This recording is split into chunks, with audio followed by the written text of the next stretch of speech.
노아가 600세 되던 해 2월 17일 대홍수의 심판이 시작되었다고 성경은 말합니다.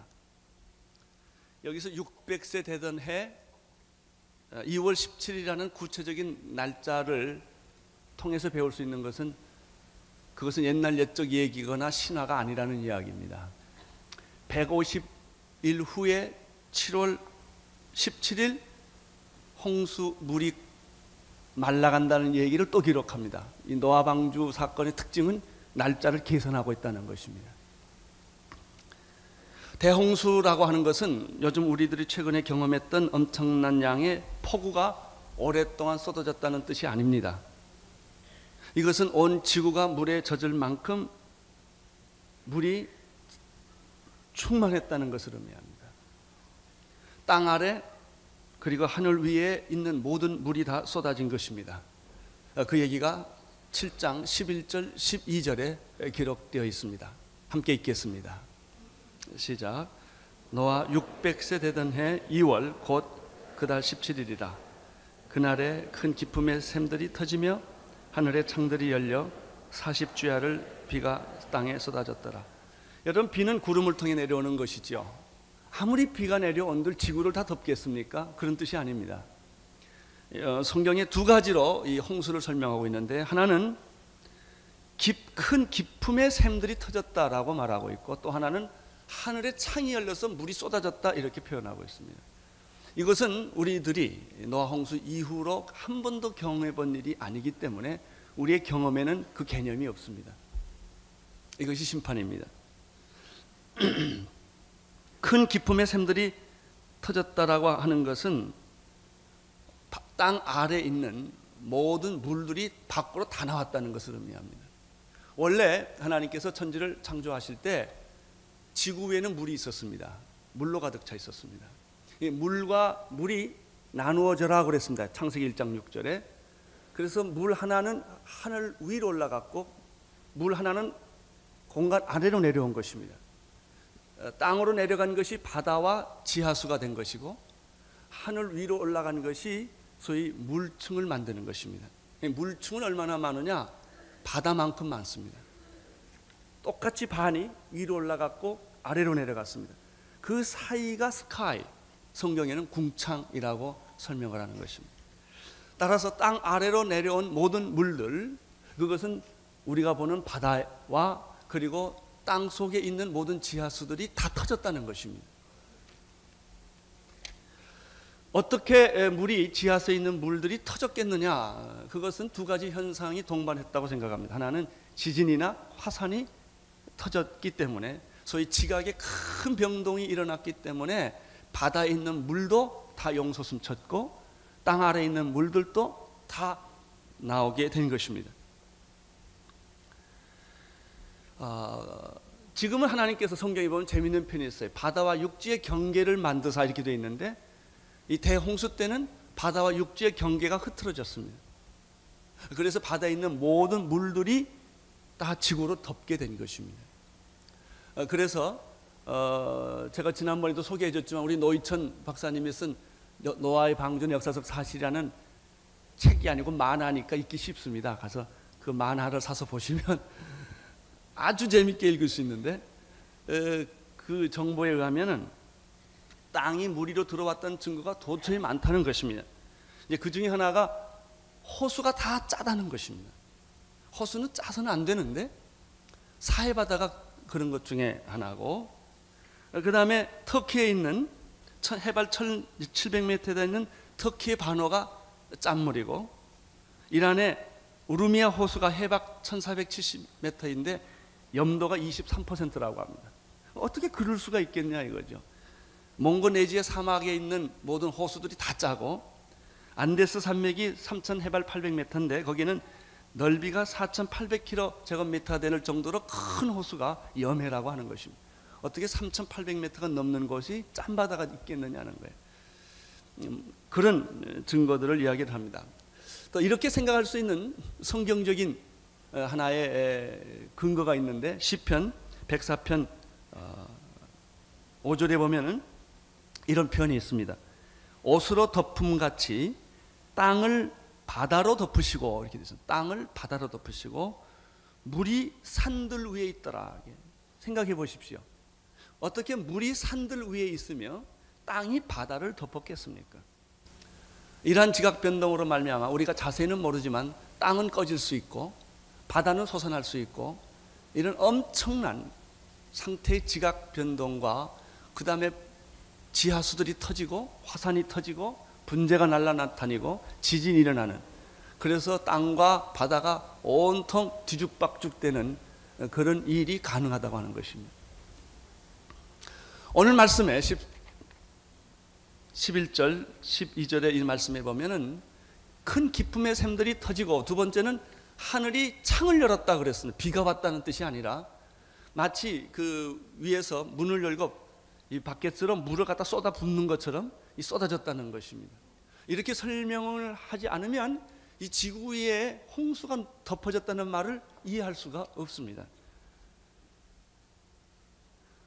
하나님께서 물 위에 물과 물을 나누게 하시고 위에 물을 만드시고 아래 물을 만드시고 그 사이를 공창이라고 그랬는데, 그 위에 물은 바다의 물이나 땅의 물과 만큼 똑같이 이 물층이 오존층이 있듯이 형성이 되어 있다는 것입니다. 이 물층과 오존층이 우리 지구를 감싸고 있기 때문에 지구에는 봄, 여름, 가을, 겨울, 북극, 남극, 추위와 더위가 없이 온실에 쌓여 있는 것처럼 아주 따뜻하고 사람이 살기에 가장 적합한 그런 기후를 가지고 있었습니다. 그러나 노아 홍수 이후부터는 봄, 여름, 가을이 생깁니다. 이렇게 생각할 수 있는 근거가 창세기 8장 22절에 우리는 힌트를 또 하나 얻을 수 있는 말씀이 있습니다. 창세기 8장 22절을 보십시오. 시작. 땅이 있을 동안에는 신음과 거둠과 추위와 더위와 여름과 겨울과 낮과 밤이 쉬지 아니하리라. 이것은 홍수 전에는 그런 일이 없습니다. 홍수 전에는 봄, 여름과 춥다 덥다 이런 게 없습니다. 봄, 여름, 가을, 겨울이 오는 것은 다 홍수 사건 이후에 일어난, 지각 변동이 일어난 이후에 생긴 하나의 현상입니다. 이것 말고도 또 하나의 재미있는 사실은 홍수 전에는 사람의 나이가 900세가 넘었다는 것이죠. 도대체 우리 이해가 안 되는 말이에요. 그것은 그 우주 전체에 있는 고주파나 유해 전파가 오존층과 물층으로 다 보호를 되기 때문에 사람들은 그렇게 900세까지 장수할 수 있습니다. 근데 여러분이 성경을 보면서 놀라운 사실은 홍수 이후에 인간의 연령층이 뚝 떨어집니다. 300~400년대로. 그리고 나중에 모세 때는 120년대로 떨어집니다. 그리고 지금 우리가 살고 있는 80에서 100세, 70, 80년대로 떨어지는 것을 볼 수가 있습니다. 이것은 그 물층으로 보호를 받고 있었기 때문에 그런 사람들이 900세 이상까지 살 수 있었고 추위와 더위와 이런 혹한이 없었고, 그렇지만은 홍수가 생긴 이후부터는 이 인류의 모든 기본 연령이 떨어지고 그 다음에 지구에 이런 지진과 화산과 폭풍과 바람과 이런 재앙들이, 자연재해들이 생기는 것을 알 수가 있습니다. 그 당시에 물이 이렇게 하늘에서 그 물층이 쏟아졌는데, 물층이 쏟아지고 바다의 물이 넘쳐나고 지하수가 터진 것이 어떤 결과를 가져왔는가? 20절을 보시면, 7장 20절에 보면 이렇게 설명을 합니다. 읽어주십시오. 물이 불어서 15규빗이 오름에 산들을 덮은지라. 물이 산을 덮었다. 시편에도 그렇게 말하고 있고요. 적어도 제일 높은 산 꼭대기로부터 7m, 1규빗이 45cm입니다. 그러니까 7m 정도로 다 덮었다는 것입니다. 이것이 노아 홍수 사건입니다. 이것이 40일 동안 하늘에 있는 모든 물이 바닷물보다 더 많은 양의 물들이 하늘이 위에서 쏟아진 것입니다. 땅에서 터진 것입니다. 그래서 지구를 산까지 7m까지 다 덮었다는 것입니다. 이해가 됩니까? 우리 상식과 우리의 자연과학적인 지식과 우리의 이성으로는 절대 이해 안 되는 얘기는 허무맹랑한 그런 만화 같은 이야기입니다. 그러나 사실입니다. 여기에 문제가 있습니다. 여러분, 인생은 허무맹랑하지 않습니까? 참 인생처럼 허무맹랑하고 믿기 어려운 존재가 어디 있겠습니까? 그러나 내가 살아있다는 것이 사실이고 내가 죽는다는 것도 사실이고 이렇게 고민하며 사는 것도 사실입니다. 여러분, 인생의 문제를 여러분이 어떻게 정의할 수가 있겠습니까? 자, 우리는 오늘 말씀 13절, 14절부터 이야기를 시작하도록 하겠습니다. 13절, 14절을 보십시오. 시작. 곧 그날에 노아와 그의 아들 셈, 함, 야벳과 노아의 처와 세 자식 다 방주로 들어갔고 그들과 모든 들짐승이 그 종류대로 모든 육축이 그 종류대로 땅에 기는 모든 것이 그 종류대로. 네.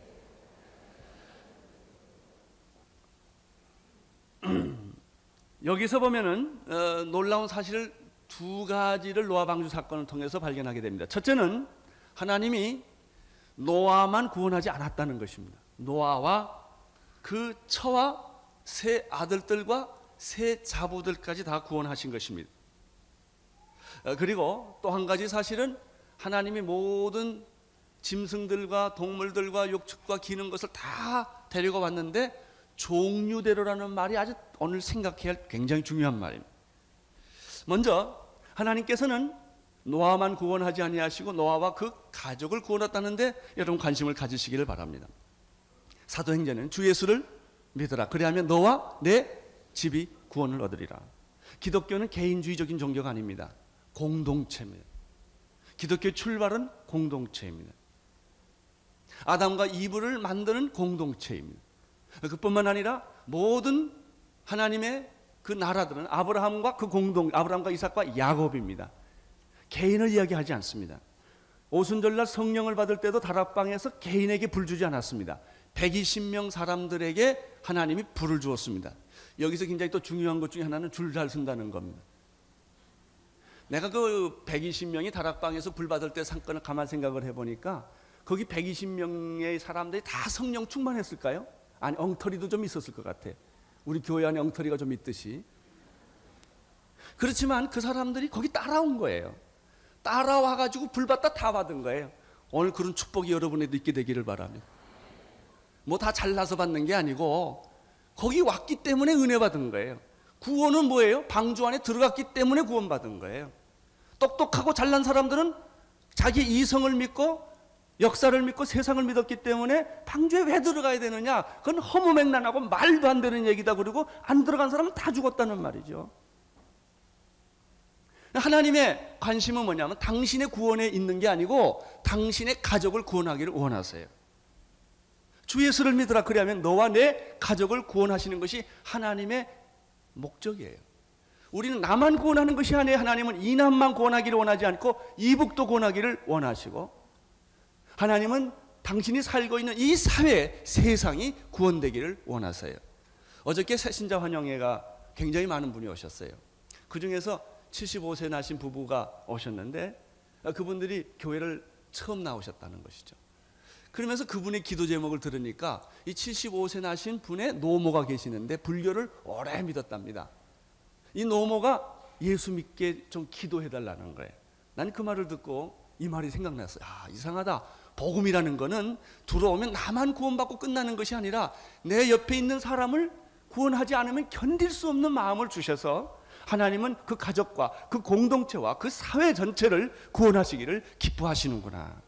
사랑하는 성도 여러분, 가족을 위해서 기도하다 절망하지 않게 되기를 바랍니다. 이 말씀을 붙잡아 보십시오. 노아와 그 가족들을 구원했다는 것입니다. 디모데전서 5장 8절에 보면 이런 말씀이 있는데요. 누구든지 자기 친척, 특히 자기 가족을 돌아보지 아니하면 믿음을 배반한 자요 불신자보다 더 악하니라, 이런 말이 있습니다. 당신 혼자 예수 믿고 구원받고 끝나는 것이라면 너무나 이기적이고 개인주의적이라는 거예요. 당신이 가족을 돌보지 않고 특별히 친척을 돌보지 않고 당신 혼자 예수 믿는다면 당신은 믿음을 배반한 자요 불신자보다 더 악할 수 있다는 거예요. 당신이 예수를 몰랐다면 괜찮다는 것이죠. 이러고 보니까 저도요, 우리 아버지 쪽 중에서 굉장히 먼 친척인데 한 분이 70이 넘으셨는데 아직까지 안 믿어요.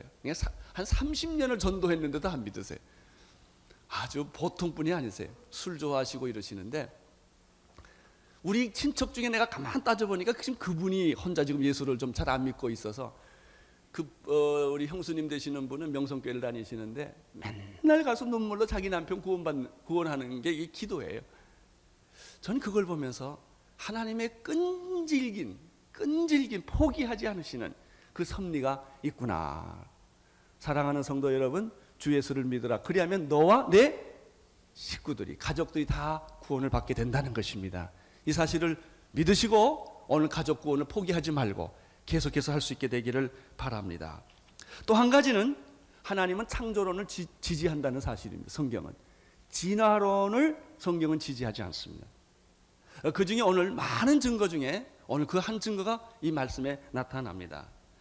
그것은 하나님께서 14절에 보면은 모든 육축과 들짐승과 땅에 기는 것과 공중의 새까지도 종류대로 방주에 다 싣고 문을 닫았다고 하는 사실입니다. 하나님은 종류대로 싣습니다. 이 말씀 뭐냐면 하나님은 종을 바꾸시지 않는다는 것입니다. 아메바가 진화하여 고등동물이 되고 원숭이가 진화하여 사람이 된다는 것은 성경적인 원리, 창조론의 원리에 맞지 않는 다윈의 종의 기원은, 그것은 순수한 허구라는 사실을 여기서 이야기를 하고 있습니다. 종 안에서 돌연변이나 종 안에서의 변화는 얼마든지 가능합니다. 종류대로 실었다는 말은 하나님께서 창조된 그 모습 그대로 그 종을 지켜가신다고 하는 원리입니다. 물론 종 안에는 여러 가지 다른 변화가 가능합니다. 복제인간 나올 것입니다. 복제인간도 가능합니다. 또 비슷한 종끼리 혼합해서 제3의 비슷한 종끼리 나올 수도 있습니다.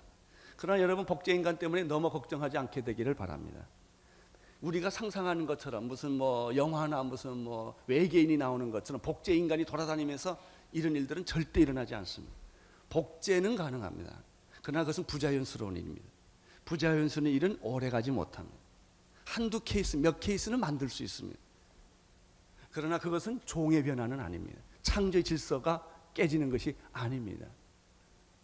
돌연변이가 일어날 수 있습니다. 그러나 걱정하지 마십시오. 그것은 만약에 그럴 때가 온다면 지구는 종말을 이미 고할 때일 것입니다. 하나님은 창조 질서 그대로 이 세상을 유지하고 성경의 약속대로 마지막에 심판을 가져오게 될 것입니다. 15절, 16절을 보십시오. 시작. 무릇 기식이 있는 육체가 둘씩 노아에게 나와 방주로 들어갔으니 들어간 것들은 모든 것의 암수라. 하나님이 그에게 명하신 대로 들어가매 여호와께서 그를 닫아 넣으시니라. 종류대로 모든 짐승을 배 안에 집어넣었을 뿐만 아니라, 또 재미있는 말은 암수 한 쌍을 이루어 들어가게 하셨다는 것입니다. 이것은 무엇을 의미합니까? 종류대로 넣었다는 것은 하나님의 창조 질서를 유지했다는 얘기고, 암수 한 쌍을 넣었다는 얘기는 하나님이 번식과 생육의 원리를 계속 가지고 계신다는 것입니다. 우리가 여기서 알 수 있는 것은 무엇입니까? 모든 종은, 번식과 생육은 암수, 남녀를 통하여 이루어지는 것입니다.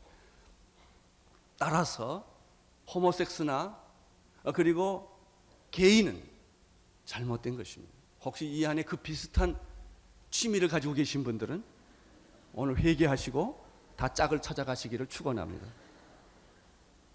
왜냐하면 암수를 통하여 번식과 생육이 일어나게 되어 있습니다. 남자끼리 절대 애기 못 낳습니다. 여자끼리 애기, 이것은 하나님의 창조 질서를 파괴하는 것입니다. 그것은 죄의 결과인 것입니다. 암수 한 쌍을 넣었는데 조금 생각해 보면 기막힌 생각이 들어요. 그 1년 동안 방주 안에 있는데 그 동물이 하나 아프거나 죽으면 어떻게 해요? 그렇죠? 병들었다든지. 그리고 동물들끼리 놓으면 얼마나 싸울 거예요. 싸우다 서로 잡아먹으면 어떻게 해요? 놀라운 사실은 방주 안에 죽었다는 얘기가 없어요. 병들었다는 얘기가 없어요. 그래서 하나님은 암수 한 쌍씩을 가지고도 얼마든지 번식을 시킬 수 있다는 그 놀라운, 우리의 자연과학적인 세상적인 사고방식으로 이해되지 않는 놀라운 비밀이 이 방주 안에, 그래서 방주가 은혜예요. 방주 안에 있다는 것입니다. 이것이 그리스도인의 삶이요, 광야 속에 사는 삶이요, 예수 믿는 사람들이 이 죄악 세상 속에서 이 엄청난 충격과 변화와 불가능한 속에서도 생존하고 존재하는 하나님의 특별한 섭리라고 저는 믿습니다. 여러분, 과학적인 지식과 여러분의 상식과 여러분의 합리성으로 하나님 재지 마세요. 만약 여러분이 하나님을 다 이해할 수 있다면 여러분이 하나님이 아니겠습니까? 어떻게 개가 사람을 다 이해합니까? 같이 살아도. 개는 개고 사람은 사람이죠. 어떻게 인간이 하나님을 다 이해할 수가 있겠습니까? 그건 불가능한 일입니다. 여러분의 오만과 여러분의 지성의 교만을 버리시기를 바랍니다. 이 방주 사건을 보면 이해 안 되는 게 한두 가지가 아니에요. 그 사람들이 이해가 안 되니까 자꾸 신화다, 전설이다. 그것은 옛날 옛적 얘기라고 치워버리는 이유는 자기의 인간의 이성으로 이해가 되지 않기 때문에. 여러분이 인간의 이성으로 이해되는 것이 성경에 어디 있어요? 하나도 없어요. 예수가 무리를 걸었다든지 죽은 자가 살아났다든지 귀신이 나갔다든지 이게 다 이해 안 되는 얘기예요. 그건 사실이에요. 여기에 문제가 있습니다. 이게 사실이에요. 우리는 노아방주 사건을 통해서 여러 가지 얘기 많이 할 수 있어요. 그것은 동물들은 다 배 안에 들어가서 살았다 그러지만 그 배 물속에 있는 짐승들은 하나님 어떻게 했냐 얘기가 없거든요. 살렸는지 죽였는지 걱정하지 마세요. 하나님께서 기식이 있는 동물은 지상에 살거나 다 죽였다는 것이고, 여러분, 이것이 하나님의 놀라운 섭리요 방법인 것입니다. 16절을 보십시오. 읽어주세요. 하나님이 16절 시작.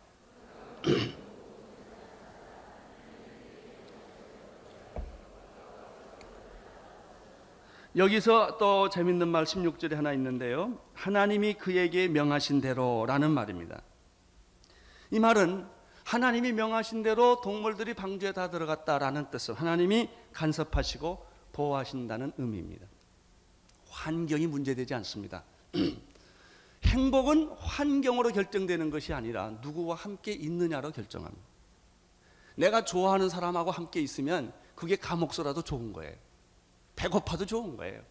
그러나 내가 싫은 사람하고 있으면은 천국도 싫은 거예요. 그거는 아무리 좋은 집, 좋은 환경, 좋은 자리 있어도 내가 보기 싫은 사람하고 있는 것처럼 큰 일이 어디 있습니까? 여러분, 진짜 행복은 하나님과 함께 있는 게 행복이요. 방주 안이라도 하나님이 간섭하시고 지켜주시고 보호해 주셨다면 거기가 천국인 줄로 믿습니다. 하나님의 심판에는 예외가 없습니다. 21절에서 다 죽었다고 했는데 22절에도 다 죽었다고 했습니다. 오직 방주 안에 이 심판에서 살아날 수 있는 유일한 사람들은 방주 안에 있었던 사람들만 생존했다는 사실입니다. 이것이 중요합니다. 23절을 보십시오. 23절 시작.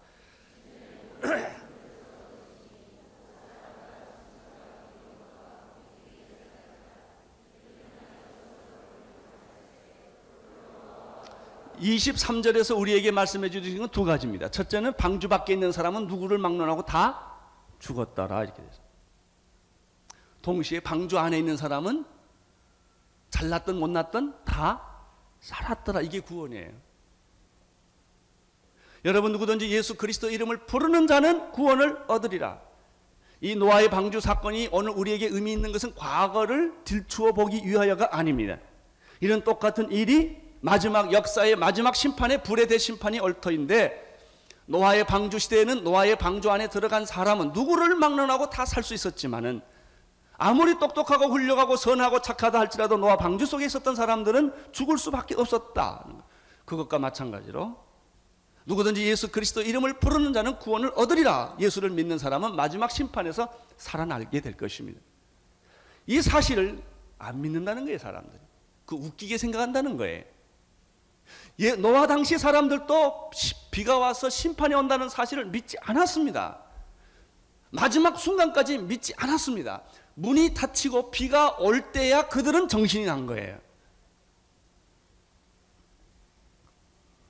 사랑하는 성도 여러분, 하나님의 말씀은 막연히 이루어지거나 하나님의 말씀은 적당히 이루어지지 않습니다.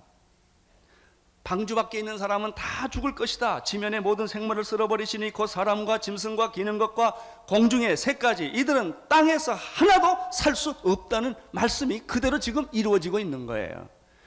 예수 그리스도를 믿지 않는 사람은 구원을 받지 못한다는 말처럼 참 불합리하고 불공평한 얘기가 어디 있겠어요. 그러나 그건 사실이에요. 여러분, 뱀에 물려 다 죽게 돼 있는데 독사 구리뱀을 보는 사람은 살리라. 말이 돼요? 약을 발라야 살지, 해독제를 먹어야 살지, 어째서 구리뱀을 보면 삽니까? 그러나 그 구리뱀을 보는 사람은 살 것이다. 자기 이성과 상식을 믿고 보지 않는 사람은 다 죽었고, 그럼에도 불구하고 그 구리뱀을 본 사람은 다 살았다는 것이 역사적 고증이에요. 이게 구원이에요. 여러분이 믿을만하고 이해할만하고 알만하면 그게 무슨 믿음이겠어요?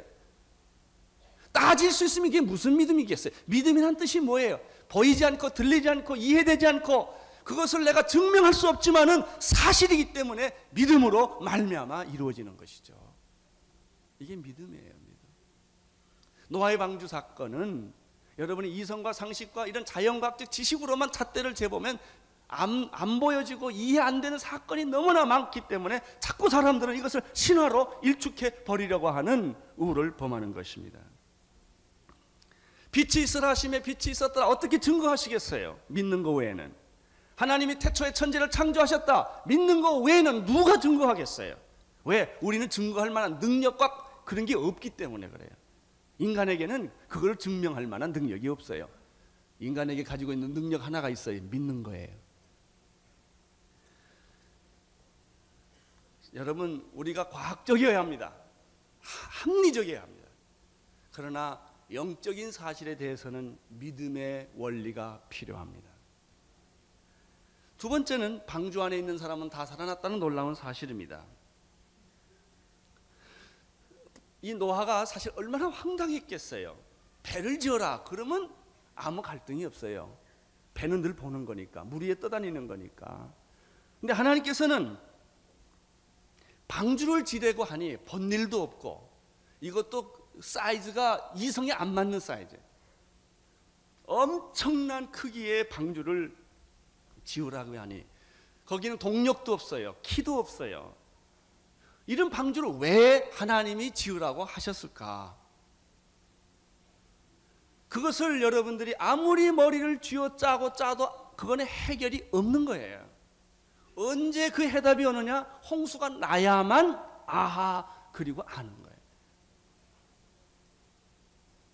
예수 그리스도를 믿고 구원을 받고 하나님의 자녀가 된다는 말처럼 믿기 어려운 말이 어디 있습니까?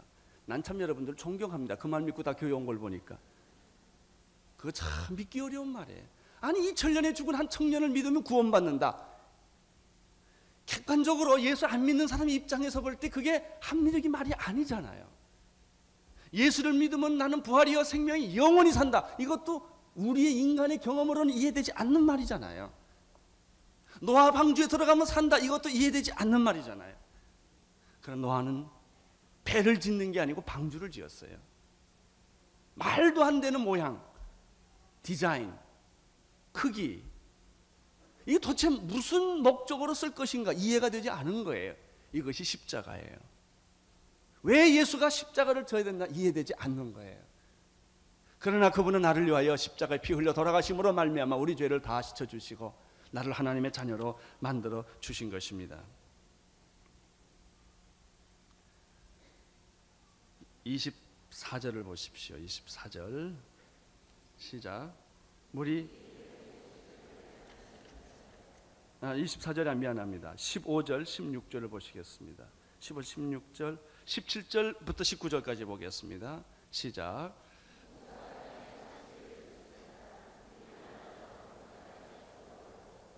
물이 더 많아져 땅에 창이라매 방주가 물 위에 떠다녔으며 물이 더 많아져 땅에 충일하시니. 여러분, 성경은 그냥 이걸 읽으면 아무것도 안 보여요. 그러나 이거를 눈을 뚫어지게 보면 재밌는 메시지가 나옵니다. 홍수가 내린 기간은 얼마였습니까?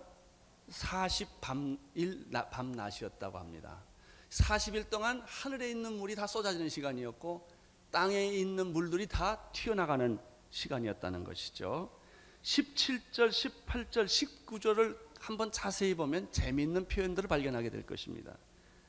17절에는 물이 많아져 이렇게 되어 있습니다. 18절에는 물이 더 많아져 이렇게 되어 있습니다. 19절에는 물이 창일하여 이렇게 되어 있습니다. 다시 말하면 물이 점진적으로 불어나고 있다는 걸 보여줍니다. 40일 동안 물이 쏟아졌습니다. 그 이후에 그 물은 호수처럼 여기 있는 한강변에 있는 바다처럼 강처럼 그렇게 잔잔하게 있는 게 아니라는 거예요. 물이 지금 계속 이동하고 있고 움직이고 있고 계속적으로 지각 변동은 계속 일어나고 있다는 것이죠. 17절을 다시 보십시오. 17절에 물이 많아져 배가 어떻게 했습니까? 또 올랐고 18절에는 배가 어떻게 했습니까? 또 다녔고 19절에는 천하의 산이 다 어떻게 했어요? 덮였고 이렇게 되어 있습니다. 그래서 20절을 다시 돌아가 보면은 물이 얼마큼 불어졌느냐 하면 산을 덮고도 15규빗 정도까지 다 덮었다 이렇게 되어 있습니다. 근데 물이 이렇게 덮여 있는데 우리가 생각하는 바다처럼 그냥 있는 게 아니고 이 물이 해일이 일어나고 파도가 치고 폭풍이 치고 바람이 불고 화산이 터지고 지각변동이 계속 일어나는 대소용돌이였다라는 거예요.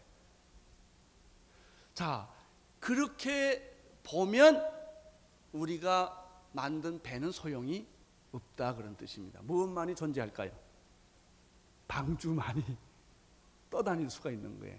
그 해일이 일어나고 화산이 터지고 지진이 일어나고 물이 다 쏟아지는 곳에서 존재할 수 있는 유일한 기구는 방주 외에는, 방주라는 구조 외에는 존재할 수 없다는 거예요. 그러니까 이렇게 하늘에서 물이 쏟아지고 땅에서 물이 솟아나는 전 지구가 물로 다 덮인 상황에서야만 하나님이 왜 방주를 만들었는가를 그때 이해합니다. 나는 우리 온누리교회 시작할 때 우리 횃불 지하 2층 빌려서 한 20여 명이 시작할 때 하나님 나에게 2,000명의 젊은이들을 주십시오. 그러면 세계를 내가 당신에게 드리겠어. 이런 꿈을 가졌을 때 미친놈 아니에요? 그거? 아니, 자기 집도 없이 남의 집 빌려 쓰는 주제에 그것도 한 20, 30명 모여가지고 예배 드리는 중 2,000명이 청년들이 뭐예요? 여러분, 왜 그런 비전을 줬는지 그때 내가 잘 몰랐어요. 저는 온누리교회를 목회를 하면서 그런 제가 좀 조롱 비슷한 얘기를 막 목사님은 변덕이 많다라든지 이상한 생각을 많이 한다든지, 아니 그 사람들이 어떻게 알아요? 방주를 지으라는 하나님의 뜻을 어떻게 알아요? 자기의 이성과 상식과 경험에 맞는 얘기를 하면 그게 무슨 하나님의 일이에요? 지금 이런 교회를 주실지 누가 알았어요?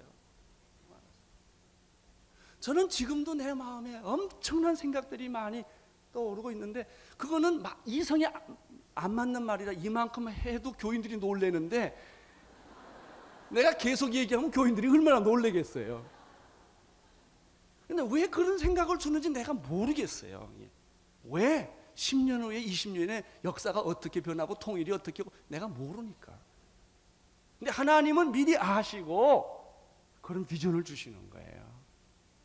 13년 만에 온누리교회가 이만큼 만들어지지 않았어요. 상식적이었으면 여기 왔겠습니까? 여러분의 인생도 마찬가지예요. 하나님은 우리에게 엄청난 계획과 꿈을 가지고 일하신다. 한동대학에 관여를 하게끔 만든 것도 나는 도저히 이해를 못해요. 너무 힘들거든요. 근데 그걸 또 떠나지도 못하게 꽉 붙잡아 주세요. 그걸 누가 알겠어요? 왜 2천만 비전을 주셨어요? 이 일이 한 개교회가 어떻게 2,000명 선교사를 보냅니까? 교단도 못하는 일인데 왜 방주를 지으라고 하셨냐요? 여러분의 인생에 여러분 하나님하고 게임을 하세요. 하나님하고 상대를 해보세요. 이 세상의 정치, 경제나 비즈니스의 세계가 아니에요. 학문의 세계가 아니라고요. 이것은 하나님이 우리를 구원하시며 이 민족을 쓰시고자 하시는 놀라운 하나님의 섭리를 우리 어찌 인간이 다 알 수가 있겠습니까? 믿음과 순종뿐이에요. 그때 하나님이 그를 통하여, 노아를 통하여 방주를 만드시고 역사를 구원하시는 이런 사실들을 우리는 볼 수가 있는 것입니다. 21절과 22절을 보십시오. 시작. 땅 위에 움직이는 생물이 다 죽었으니 곧 새와 육축과 들짐승과 땅에 있는 모든 것과 모든 사람이라. 육지에 있어 코로 생물의 기시가 하는 것은 다 죽었다. 자, 이 노아 방주의 지금 1절 2절의 메시지는 무엇입니까? 단 한 가지 사실을 강조하고 있어요. 방주 밖에 있는 생물은 다 뭐했다? 죽었다. 그 얘기한 거예요. 그러니까 이 짧은 표현으로 이거를 했는데 여기에는 많은 상상력이 필요해요. 결론은 다 죽었다 이거예요. 좀 똑똑한 사람은 또 이런 말이에요. 그 널판지 쪽 붙들고 살면 어떡하냐 이거. 바다 밑에 있는 생물들은 다 어떻게, 걱정하지 마세요. 다 죽었어요. 그게 결론이요, 결론이. 그것을 일일이 다 기억하려면 이 성경책이 얼마나 커지겠어요. 가장 중요한 것만 성경이 기록해 썼어요. 결론이 뭐예요? 방주 밖에 있는 사람은 다 죽었다 이거예요. 앞으로 예수 그리스도를 믿지 않는 사람은 다 지옥 간다 그 소리요. 당신이 뭐 선했냐 착했냐 이거 상관이 없어요. 힘있고 좀 똑똑하고 있는 사람 배 하나를 건질 수 있었겠죠. 배 타고 겨우 가다가도 죽는다니까요. 그래요. 어떤 사람은 끝까지 버틴 사람이 있을지 몰라요. 그래서 150일이에요. 150일. 150일이면요 5달이에요. 5달 동안 판자 쪽 붙들고 어떻게 삽니까? 먹을 물도 없고 먹을 음식도 없고 물도 없어요. 결론이 뭐예요? 다 죽었다. 이거 다 죽었다.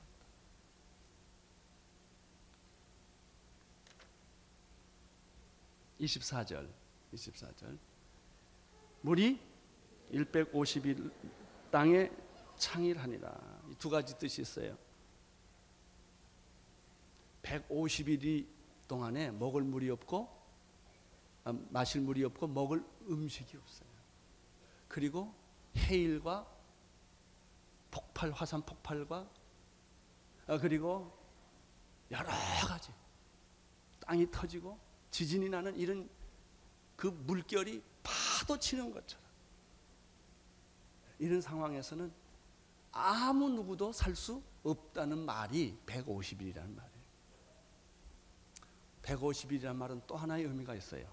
심판은 때 한계가 있다는 것입니다. 영원하지 않다는 거예요. 150일이 지나니까 물이 빠지기 시작을 했고 그리고 구원이 오기 시작했다는 것입니다. 심판은 하나님이 새로 시작하는 방법이에요. 여러분, 마지막에 불의 심판이 온 이후에 새하늘과 새 땅이 있을 줄로 믿습니다. 여러분, 방주는 지나간 얘기예요. 이제 앞으로 다가올 중요한 얘기가 있습니다. 주 예수를 믿으십시오. 당신의 가족을 구원하십시오. 모든 민족을 구원하십시오. 방주 안에 들어갔던 사람이 살았던 것처럼 누구든지 주 예수 그리스도 이름을 부르는 자는 구원을 얻게 될 것입니다. 기도하겠습니다. 하나님 아버지, 우리 가족을 구원하게 하여 주시고 우리 민족을 구원하게 하여 주시고 세계를 구원하게 하여 주옵소서. 예수님 이름으로 기도드립니다.